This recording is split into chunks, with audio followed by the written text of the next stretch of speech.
Hello, everyone. Russia is officially running on someone else's gas, which, considering Russia's oil deposits, is embarrassing. And the problem is so big that Russian government actually had to confirm this, since a lot of people were asking. But yes, the campaign to derail Russia's oil industry has been very successful. Even as Russians kept murdering Ukrainian civilians, Ukrainian military focused on hitting Russia where it hurt, hitting it in the major source of revenue, which of course is oil. And so they are now forced to buy their gas from India.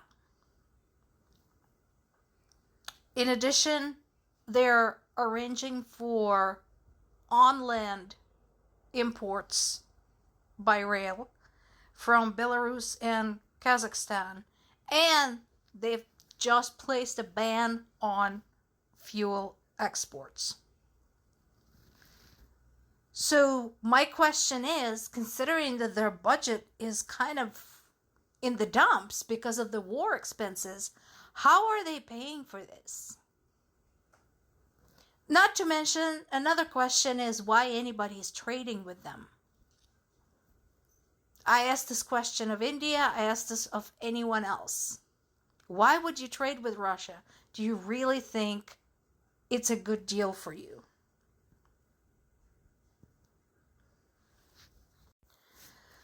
So we had confirmation of at least one cargo delivery from India. As I said, they're expecting at least two more. Meanwhile, fueling stations in Moscow have reimposed purchasing limits, and long waiting lines continue all across Russia, not just in Moscow, not just in St. Petersburg, not just in the border region. Remember, I mentioned this multiple times. For the longest time, Russian people thought that the war was off there somewhere to the west. Then the border regions started getting affected, and then the rest of the country started getting affected, and now they're all affected. Meanwhile, Russia does what they do and continues terrorizing Ukrainian civilians. There's been another strike on Kyiv, during which at least 5 people died. This was another heavy attack using missiles, which hit residential areas. And there is another shakeup in Zelensky's administration. This time, Irina Mudra, a presidential deputy chief of staff, was dismissed by decree following the allegations of money laundering. So this doesn't necessarily surprise me. Again, for fans of saying, well, Ukraine is corrupt, therefore it deserves to be invaded, look in the mirror, especially if you live in the United States today. And at least I'm glad that this is being investigated. Just as a reminder, there was a massive wave of protests last fall, when Zelensky attempted to make anti-corruption branch of government dependent on the government. Right now, and back then, it was a nonpartisan, completely independent agency with its own mode of operation. And so the moment he tried to get that bill into place, people exploded. People went all over the place. And I told you how dangerous it is to hold protests in Ukraine right now. And it was still dangerous back then. So that is the agency that basically produced some evidence, apparently, and they're still investigating the matter. Meanwhile, a Ukrainian man was arrested in Croatia as part of an investigation into the 2022 bombing of the Nord Stream gas pipeline between Germany and Russia. So, this is the same man, possibly, who was arrested in Poland last year. And prosecutors allege that he is a trained scuba diver who participated in the bombing. Again, this is an ongoing story. More information will probably come. We'll see. And another thing is, let's not forget, just because somebody's Ukrainian doesn't mean they're pro-Ukraine.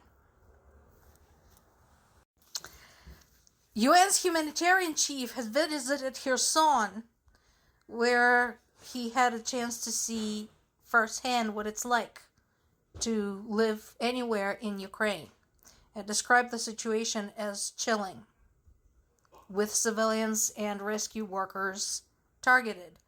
I suggest this exercise to everyone. Every single person who, especially those who ever said, oh, it's not a big deal, it's just a territorial skirmish, and what does this have to do with us? I explained repeatedly the role of Ukraine specifically when it comes to the U.S. economy. But I'm happy to repeat myself if anybody still has questions. So, that is an eye-opening experience for those who still don't believe that this is dangerous and this is a real war and people really are suffering. I say all of the UN representatives go there and see for themselves, and the entire human rights organization strongly suggest this, and all of heads of states, as a matter of education. Now, this headline attracted my attention, so I'm still waiting for confirmation on this. I so far was able to find 2 sources, but I'd like to find more to confirm this. So what is this all about? NATO jets blow up suspected Russian sea drone near gas facility. We're back to the Black Sea. First of all, let me pull up the map for you. I usually suggest that you pull up the map, but this is important. So, here is the Black Sea, right there in the middle of the screen, right where the red dot is at. That is the Black Sea. The little sea on top of it is the Sea of Azov. Look at all the countries adjacent to it. So we have Ukraine on the top. To the east, we have Russia and Georgia. To the south, we have Turkey.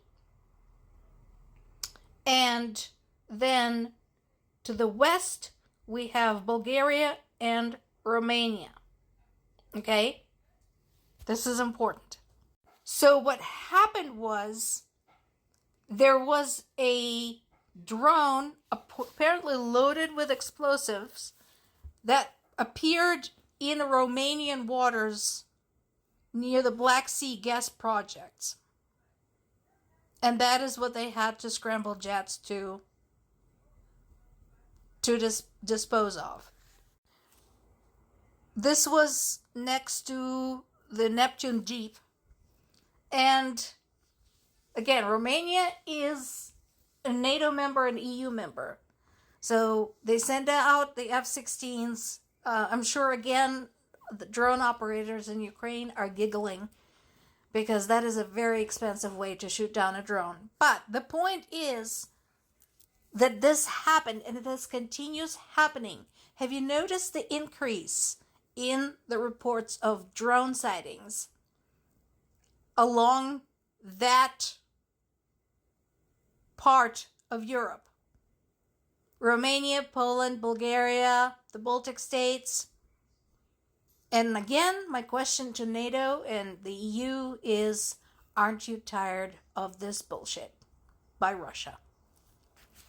More to come.